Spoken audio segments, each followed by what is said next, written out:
Avant la salle, depuis 2005, il y avait donc cette scène de consommation. Alors ça se passait dans les toilettes publiques, dans les halls d'immeubles, sur les trottoirs. Il y avait, oui, des rassemblements de 30, 40 usagers assez régulièrement et des consommations de rue très importantes qu'on diminuait beaucoup avec l'ouverture de la salle.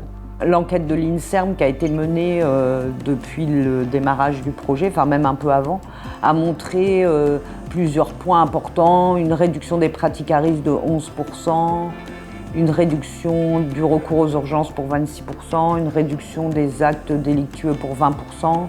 Donc ils ont montré aussi une diminution des overdoses de 2%. Donc on voit l'accès aux soins qui est facilité, ne serait-ce que pour accéder au traitement hépatite C ou au traitement de substitution.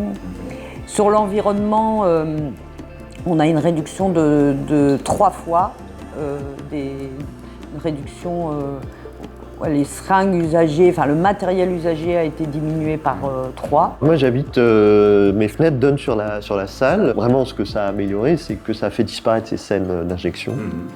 Que maintenant on peut retourner au square Cavalier-École, qui est au square de l'école, qui est redevenu un square où on peut aller avec des enfants, on peut aller jouer avec des enfants.